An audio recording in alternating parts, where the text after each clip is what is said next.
ابتدا ہے رب جلیل کے بابرکت نام سے جو دلوں کے بھید خوب جانتا ہے۔ دیکھتی آنکھوں سنتے کانوں صابری میاں کا اسلام پہنچے۔ ناظرین محترم، سلطان عبدالعزیز کے پاس ایک دفعہ ایک ایسا مقدمہ لایا گیا جو سلطان عبدالعزیز کی زندگی کا بڑا انوکھا اور دلچسپ مقدمہ تھا۔ وہ مقدمہ کچھ اس طرح کا تھا کہ سلطان عبدالعزیز نے خود اپنی ایک کتاب میں اس واقعے کو تفصیل سے لکھا۔ یہ واقعہ سلطان عبدالعزیز اور اس کے ایک وزیر کا تھا، اور یہ واقعہ بہت اہمیت کا حامل اس لیے ہے کیونکہ یہ واقعہ سلطان عبدالعزیز کی عقل مندی سے جڑا ہوا تھا۔ یہ واقعہ کچھ اس طرح تھا کہ سلطان عبدالعزیز کے محل میں سلطان کا ایک وزیر تھا۔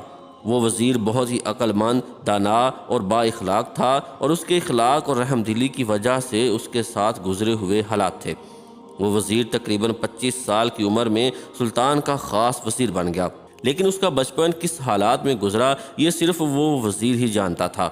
وہ ایک چرواہے کا بیٹا ہو کر مزدوریاں کرتا رہا، اور حالات کا سامنا کرتے کرتے 22 سال کی عمر میں سلطان عبدالعزیز کا وزیر بن گیا تھا۔ یہ واقعہ کچھ اس طرح ہے کہ ایک دفعہ سلطان عبدالعزیز کا وزیر غصے کی حالت میں گھر میں گیا، اور جب اس نے اپنے غصے کا اظہار اپنی بیوی کے سامنے کیا تو اس کی بیوی کے منہ سے غصے کی حالت میں اپنے شوہر کے لیے جہنمی کا لفظ نکل گیا۔ وزیر پہلے بھی سخت غصے میں تھا، اور جب اپنی بیوی سے اس طرح کا لفظ سنا تو اس نے اسی وقت کہا کہ اگر میں جہنمی ہوں تو تمہیں 3 طلاق دیتا ہوں۔ جب یہ بات اس کی بیوی نے سنی تو وہ رونے پیٹنے لگی، اور اس نے شور مچانا شروع کر دیا۔ ارد گرد کے لوگوں نے جب وزیر کی بیوی کا شور سنا تو وزیر کے گھر میں داخل ہوئے اور سارا معاملہ پوچھا تو اس کی بیوی نے کہا کہ میں نے اپنے شوہر کو غلطی سے جہنمی بول دیا، اور میرے شوہر نے غصے میں آ کر مجھے کہہ دیا کہ اگر میں جہنمی ہوں تو تمہیں 3 طلاق دیتا ہوں۔ لہٰذا اس دنیا میں تو نہ ہی کسی کے جنتی یا جہنمی ہونے کا کوئی ثبوت نہیں، لہٰذا مجھے اپنے شوہر نے طلاق دے دی۔ جب یہ بات سلطان عبدالعزیز کے کانوں تک پہنچی تو سلطان عبدالعزیز نے اپنے وزیر کو حکم دیا کہ اپنی بیوی اور خود کل صبح میری عدالت میں حاضر ہو جانا۔ سلطان عبدالعزیز کے حکم پر سلطان کا وہ خاص وزیر اور دوسرے لوگ وزیر کی بیوی کو لے کر سلطان عبدالعزیز کی عدالت میں حاضر ہو گئے۔ سلطان کا وزیر جب عدالت میں پہنچا تو سلطان کی عدالت میں بڑی تعداد میں قاضی صاحب، بڑے بڑے علماء اور دیگر وزراء موجود تھے۔ وزیر بھی بڑا حیران و پریشان ہو گیا کہ جب میری بیوی کو طلاق ہو گئی تو اتنے بڑے علماء اور اتنا بڑا اجتماع کرنے کی کیا ضرورت تھی؟ اب جو ہونا تھا ہو چکا ہے، لہٰذا اب میری بیوی کو طلاق ہو چکی ہے، اس کے علاوہ اور کوئی چارہ نہیں۔ لیکن سلطان عبدالعزیز نے اپنے وزیر کو حکم دیا کہ تم ٹھنڈے ہو جاؤ اور مجھے تحقیق کرنے دو۔ سلطان کا وزیر سلطان کے حکم پر بیٹھ گیا۔ سلطان عبدالعزیز نے سارا معاملہ پوچھا تو وزیر نے ساری بات تفصیل سے بتا دی اور کہا کہ میں نے اسی طرح اپنی بیوی کو کہا ہے، لہٰذا میں نے اپنی زندگی میں کوئی ایسا اتنا بڑا نیک کام نہیں کیا کہ میں خود کو جنتی کہلا سکوں۔ تو جب اس دنیا میں کسی کے جہنمی یا جنتی ہونے کا کوئی دلائل نہیں تو میں اپنی بیوی کو طلاق دے چکا ہوں۔ جب یہ بات سلطان عبدالعزیز نے سنی تو تمام قاضیوں کی طرف رخ پھیرا اور ہر قاضی سے اس کی رائے پوچھی۔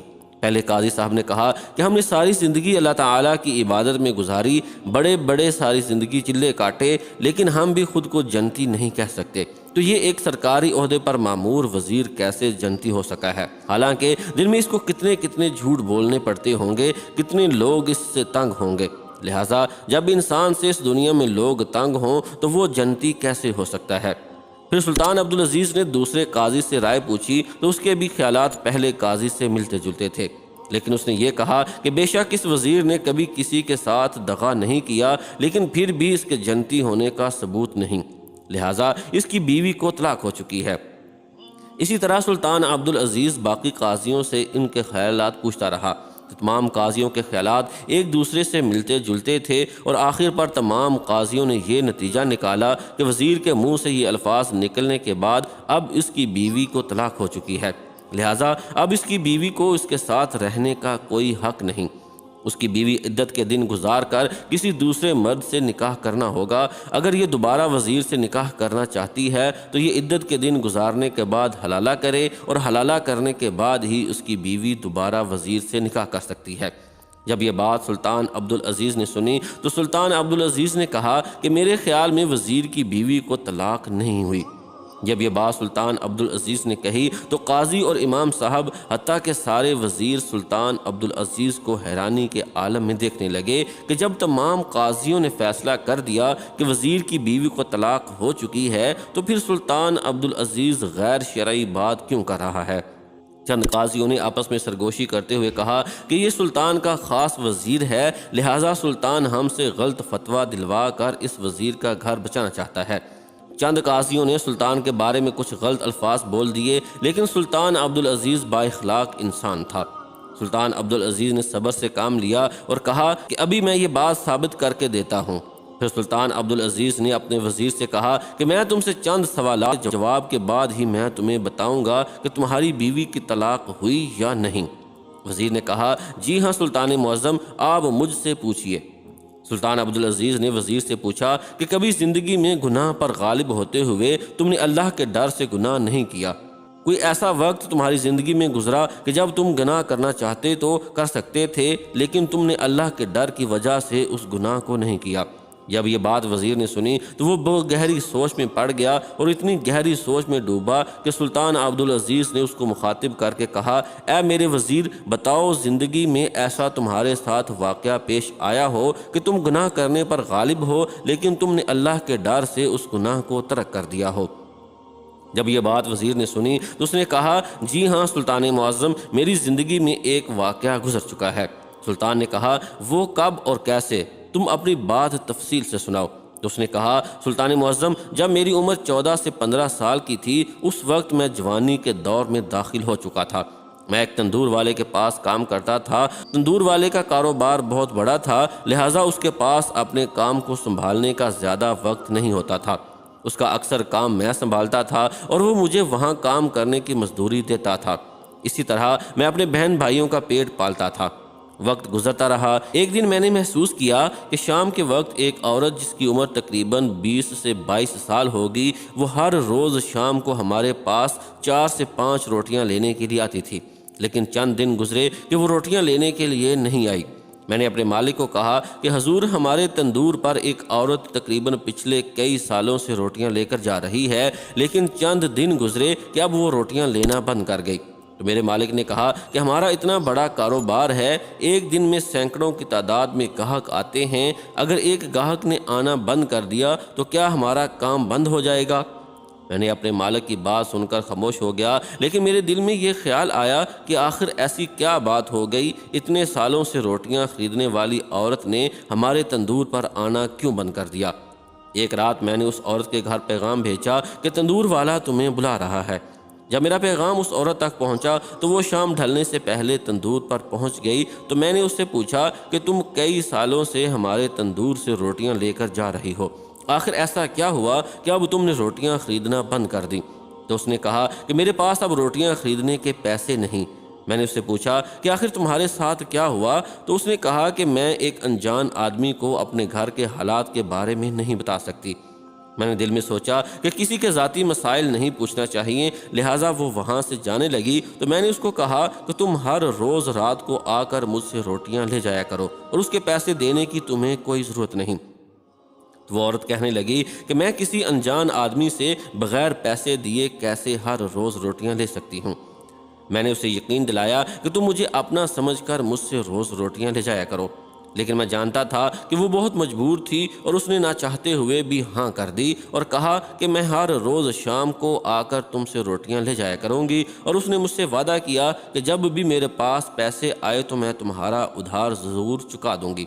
وقت گزرتا رہا، وہ مجھ سے روٹیاں لے کر جاتی رہی، میں اس کو اپنے مالک سے چھپا کر مفت میں روٹیاں دیتا رہا، لیکن مجھے دل ہی دل میں محسوس ہونے لگا کہ میں یہ سب اس کے جسم کے لالچ میں کر رہا ہوں۔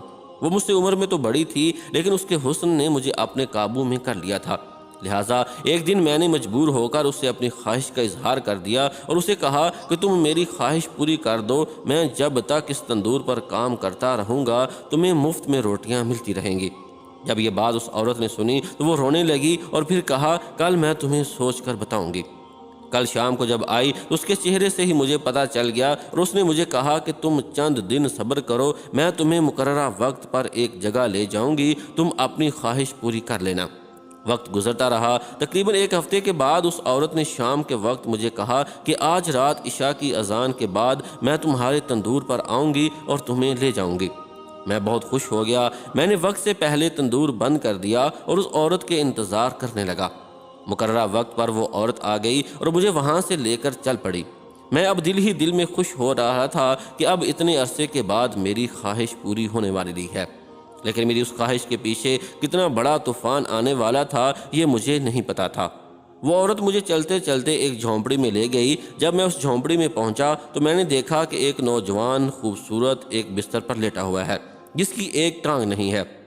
اس کی ایک ٹانگ کسی حادثے کی وجہ سے کٹی ہوئی تھی۔ یہ منظر جب میں نے دیکھا تو بڑا پریشان ہوا۔ جب میں نے دوسری طرف دیکھا تو 2 سال کا ایک بچہ ایک چھوٹے سے جھولے میں رو رہا تھا۔